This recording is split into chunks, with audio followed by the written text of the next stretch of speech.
Hey guys, Fearu here. A lot of you have been wondering how I've been doing. I've been doing alright as far as the MMR comes. I've been kind of took like a low hit when 3.1 came. I started messing around with heroes I didn't really know how to play. I figured that usually when I'm at that low MMR, like after if I lose like a couple of games because of say, someone left early or, someone raged out, whatever might happen. I mean, we all have those. And I like drop down maybe 10 or 20, 25 MMR, maybe more, 50 MMR happens. I'll play like when I want to work myself back up, I'll play a few heroes I don't know that I've just never played before but have interest playing. Because I would rather, you know, learn to play them at that low MMR where I'll stand a better chance where like basic mechanics are going to win you the game as opposed to um, you know playing in some high MMR that I just got to, like, let's say I break into like the 1750s and I'm playing like with 1750s and 1800s, and that's not the time to be learning how to play a new hero. um, but anyway, sitting around 1620 again. Like I said, I went up and down. Learn to work the runic shift. I'm going to be playing a whole bunch more and working my way back up. But today I wanted to discuss farming, getting gold, that money. Kind of good segue from last episode. And you know, farming is really really important. Obviously, gold is getting important. Um, but as the game breaks down and towers start to fall, figuring out where to farm can sometimes be costly. And, maybe you often put yourselves in bad positions and kill yourself. And farming the right things so you don't screw your teammates is also important. But the first thing before we can look at these major concepts is what are the different types of farming. So let me bring you in game and give you a couple ideas of what different farming techniques are.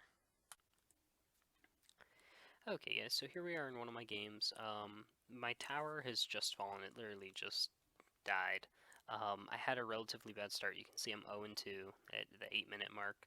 I had a bad laning partner, and I got early ganked, and now that my tower's down, what I'm going to be doing is static farming. For those of you that don't know what static farming is, the idea is that I am going to basically deny as much as I can, last hit the last second, to pull this creep wave as far back to my tower as possible, as opposed to like attacking and pushing up. I'm gonna just, like, you'll see this guy. He's just, or no, he's not. Is he gonna just fall on attack? You'll notice normally as this, if you watch the mini map, basically the creep wave is going to stay below the river the entire time. So I'm pretty safe. Like, to get to safety, all I have to do is leap to my tower and no one can kill me. And my goal, like, you'll see my GPM right now is about, or you won't see it because I think my face is in the way. My GPM right now is about 185. Yeah, 185.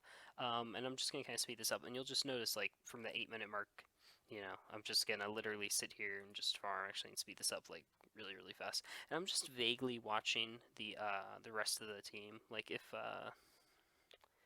if something happens, bottom or mid, I can get to mid easily.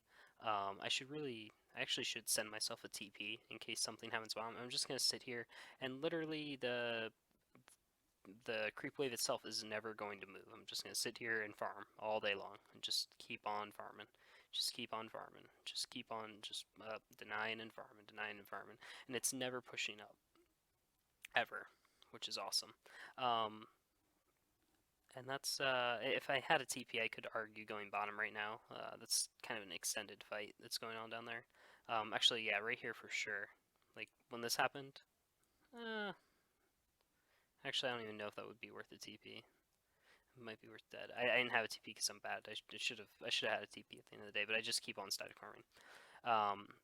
And just straight up static farming. And the reason we call it static farming is because the lane's just not pushing up. Like, you're going to notice this creep wave middle is just going to get pushed back and forth in between the two towers if you watch the minimap, whereas my top is just hanging out here the entire time. And the secret is, again, just to deny as fast as you can on your creeps. When this is really important, when you get close to the tower, you don't want to pull the wave into the tower. So I'm going to start attacking cannons or thing. If I feel like the wave is too big, you start attacking those to make sure, because if the creep wave gets to the tower and kills it, you'll have a bigger creep wave, and then you'll start pushing, which isn't what you want to do.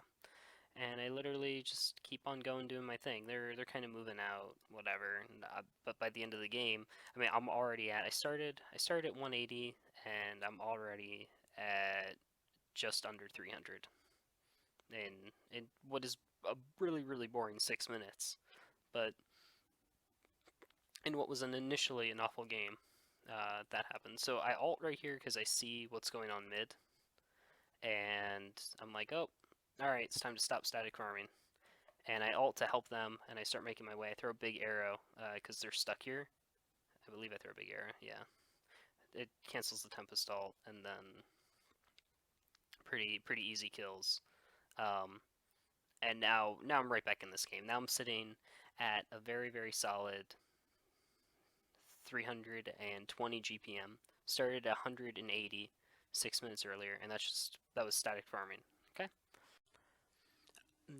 Now static farming obviously requires some general knowledge of what you're actually trying to do, but it's pretty basic. Probably about 70% of you are like, okay, this was already not helpful. I already know that. But for the 30% that helped, awesome.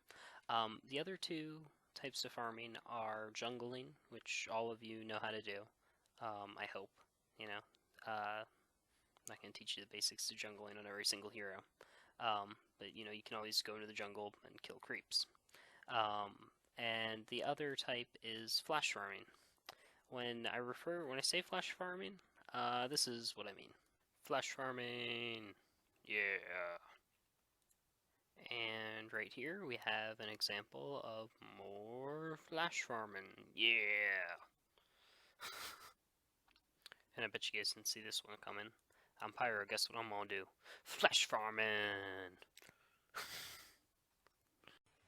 Okay, but in all seriousness, I mean, that is something we see all the time, and it's basically, nuking down creeps with your spells. Instead of using your spells on heroes to save it for whatever purpose, you don't foresee a fight coming in the next insert whatever, and you don't think that mana is going to be relevant.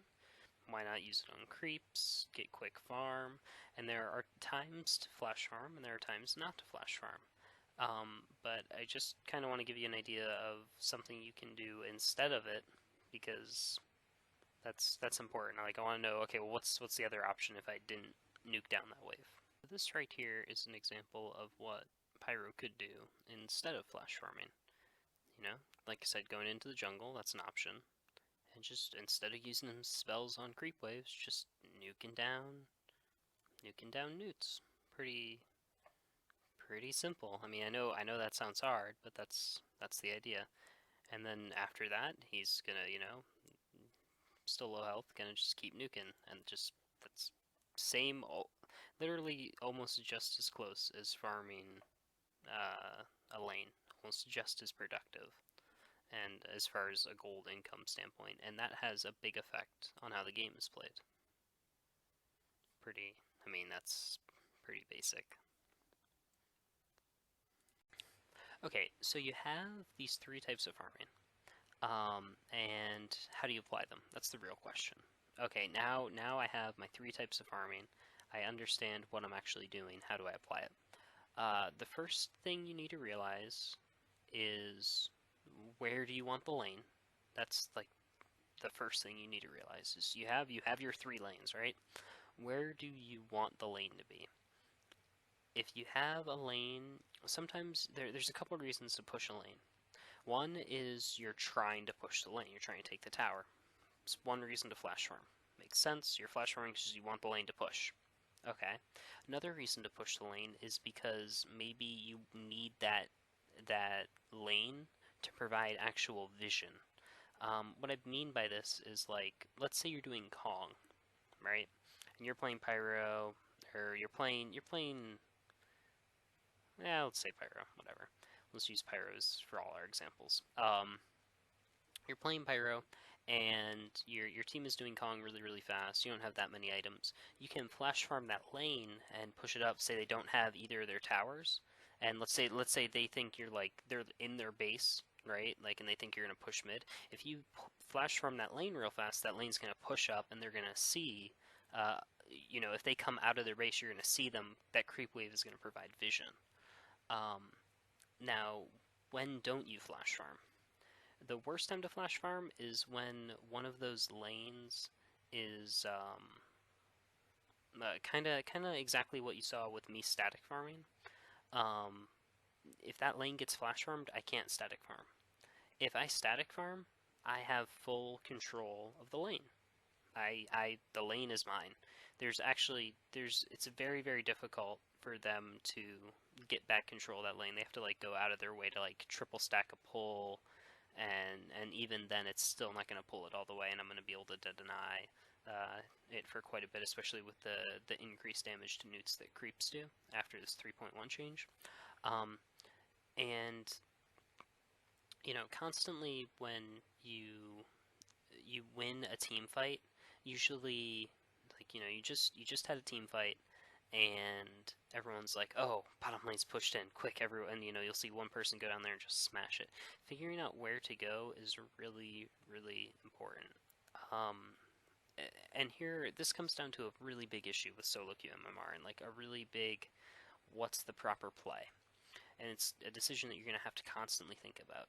If I said what's the fastest way to farm, the answer, after you get once you have a hero that's actually capable of very quick farming, the answer is usually to flash farm a lane real fast, stack the jungle, flash farm a lane, stack the jungle again, and then farm the jungle, farm the jungle, farm the jungle, and then go back to flash farming. Just kind of do a rotation like that. The issue is if you take all that farm, you're taking it away from someone. Whereas the most optimal way for a team to farm is to take control of usually 2 lanes and have control of your jungle. If you have control of 2 lanes and your jungle, the most the other team could have is 1 lane and their jungle, which means your income should naturally be higher. So as long as you don't make any mistakes, you're going to have more income, and if you have the better late game team, you should be fine. That's usually what I look for. Usually I try to make sure my team is the better late game team, and that means if I control more than half the resources, I'm going to win. And that's kind of what I look to do. Now, the best way to take control of a game and turn it is to be really communicative with your team, and kind of just say, hey guys, why don't you literally just take control and let them know. Hey, why don't you take this lane real fast, or, hey, can you farm the jungle, or hey, can you do this, or, this is a safe place to farm, this isn't, and, that's the best way, or otherwise you're just gonna, you're gonna be playing a hard carry at some point, and, that Pop, Ra, or Pyra is gonna be coming along and just smoke your lane out, and now a lane that you've had perfect control of is just gone. And this also gets into why warding is important, because obviously if someone sees you static farming, there's a good chance they come for a gank at you, and depending on where the wards are depends what is safe to farm and what isn't. But that kind of sums it up, and as far as like most of the things you should be thinking about. And in my next episode, I'm going to kind of just, throw it all together, apply it, and we're just going to watch one full game finally, and just look at mistake after mistake after mistake made on, like, both teams, and just kind of get into, like, all the different things that could be corrected from a live game, and things we probably aren't noticing. Hopefully this was helpful. I will catch you guys next time.